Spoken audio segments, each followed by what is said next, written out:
Hi മക്കൾസ്, നിങ്ങളുടെ സ്കൂളിൽ parents meeting കഴിഞ്ഞോ?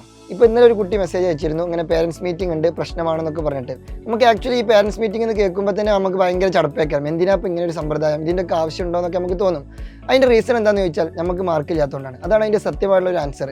നമുക്ക് മാർക്ക് ഉണ്ടെങ്കിൽ നമുക്ക് വലിയ ടെൻഷനൊന്നും ഉണ്ടാവില്ല. പേരൻസ് മീറ്റിംഗ് വരട്ടെ, ഭയങ്കര എല്ലാവർക്കും ഒരു ത്വരയൊക്കെ പേരൻസ് മീറ്റിംഗ് വരൂ എന്നൊക്കെ പറഞ്ഞിട്ട്. പക്ഷെ നമുക്ക് മാർക്ക് ഇല്ലെങ്കിൽ നമുക്ക് ഭയങ്കര ചടപ്പായിരിക്കും. അപ്പോൾ നമ്മൾ എന്ത് ചെയ്യണം? മാർക്ക് ഉണ്ടാക്കാനുള്ള പരിപാടി നോക്കണം. അപ്പോൾ അതിനെന്ത് ചെയ്യണം? കൃത്യമായിട്ട് പഠിക്കേണ്ടി വരും. ഇപ്പോൾ നിങ്ങളെ ലാസ്റ്റ് എക്സാം, ഓണം എക്സാമിൻ്റെ സമയത്ത് നിങ്ങൾക്ക് ക്വസ്റ്റ്യൻ പേപ്പർ അത്യാവശ്യം ടഫായിരുന്നു, ഭയങ്കര ടൈറ്റ് ക്വസ്റ്റ്യൻസ് ആയിരുന്നു. അങ്ങനെ മൊത്തത്തിൽ കുഞ്ഞു പ്രശ്നങ്ങളൊക്കെ ഉണ്ടായിട്ടുണ്ട്. ആ പ്രശ്നങ്ങളും കാര്യങ്ങളെല്ലാം കൃത്യമായിട്ട് ഓരോ ടീച്ചേഴ്സ് നിങ്ങളെ പേരൻസ് മീറ്റിങ്ങിൽ നിങ്ങളെ രക്ഷിതാക്കളുമായിട്ട് അഡ്രസ്സ് ചെയ്തിട്ടുണ്ട്. അപ്പോൾ ആ കാര്യത്തിൽ നിങ്ങൾ ഇനി ടെൻഷനൊന്നും അടിക്കണ്ട. പിന്നെ കഴിഞ്ഞ എക്സാം അല്ലേ, ഓണം എക്സാം കഴിഞ്ഞത് കഴിഞ്ഞു, അതിന് പോട്ടെ, ഇനി അതിനെക്കുറിച്ച് ചിന്തിക്കേണ്ട. ഇനി നമുക്ക് എന്ത് ചെയ്യണം? അടുത്ത എക്സാം സൂപ്പറായിട്ട് പ്രിപ്പയർ ചെയ്യണം. അടുത്ത എക്സാമിന് വീണ്ടും എന്ത് ചെയ്യരുത്? ക്വസ്റ്റ്യൻ പേപ്പർ ടൈറ്റ് ആണ്, ക്വസ്റ്റ്യൻ പാറ്റേൺ മാറിയിട്ടുണ്ട്, അങ്ങോട്ടാണ് ഇങ്ങോട്ടാണ്. ആ പ്രശ്നങ്ങളെല്ലാം നിങ്ങളുടെ രക്ഷിതാക്കളുമായിട്ട് ടീച്ചേഴ്സ് കൃത്യമായിട്ട് അഡ്രസ്സ് ചെയ്തിട്ടുണ്ടാവും. അപ്പോൾ ആ കാര്യത്തിൽ നിങ്ങൾ ടെൻഷനൊന്നും അടിക്കണ്ട. പിന്നെ കഴിഞ്ഞു, ഓണം എക്സാം കഴിഞ്ഞല്ലോ, ഇനി അത് പോട്ടെ, നമുക്ക് ഇനി എന്ത് ചെയ്യണം? അടുത്ത എക്സാം സൂപ്പറായിട്ട് പ്രിപ്പയർ ചെയ്ത് അടിപൊളിയായിട്ട് മിന്നിക്കണം. അപ്പോൾ ഇനി അടുത്ത എക്സാമിനും സാർ ക്വസ്റ്റ്യൻ പേപ്പർ ഭയങ്കര ടൈറ്റാണ്, പ്രശ്നമാണ്, ടഫാണ്, അങ്ങനെ ഒന്നും ഇനി പറയരുത്. പട്ടിയുണ്ട് സൂക്ഷിക്കുക എന്ന് ചില വീടിൻ്റെ മുന്നിൽ ഇങ്ങനെ എഴുതി വെച്ചിട്ടുണ്ടാവുമല്ലോ. അപ്പോൾ നമുക്ക് ഓൾറെഡി ഇൻഫർമേഷൻ കിട്ടി,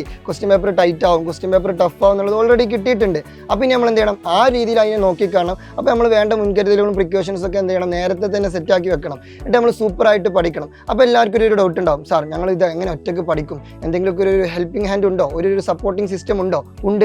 അതിനുള്ള ബെസ്റ്റ് സൊല്യൂഷൻ ആണ് എന്ത്? സൈലത്തിൻ്റെ ഓൺലൈൻ ബാച്ചുകൾ. അപ്പോൾ സൈലത്തിൻ്റെ ഓൺലൈൻ ബാച്ചിൽ നിങ്ങൾ ഇപ്പോൾ തന്നെ അഡ്മിഷൻ എടുത്തു കഴിഞ്ഞാൽ വളരെ അടിപൊളിയാവും. ഇപ്പോൾ അഡ്മിഷൻ എടുക്കാനുള്ള കോൺടാക്ട് നമ്പർ ഞാൻ എന്ത് ചെയ്തിട്ടുണ്ട്? താഴെ കൊടുത്തിട്ടുണ്ട്. അതിൽ വേഗം എന്ത് ചെയ്യുക? ജസ്റ്റ് ഒന്ന് കോൾ ചെയ്യുക, വേഗം അഡ്മിഷൻ ഉറപ്പാക്കുക, സൂപ്പറായിട്ട് പഠിക്കുക. നമുക്ക് ക്രിസ്മസ് എക്സാം എന്ത് ചെയ്യണം? അടിപൊളിയായിട്ട് ഗംഭീരമായിട്ട് സെറ്റാക്കണം. So see you soon. നിങ്ങളുടെ സ്വന്തം മറക്കൽ. Good bye.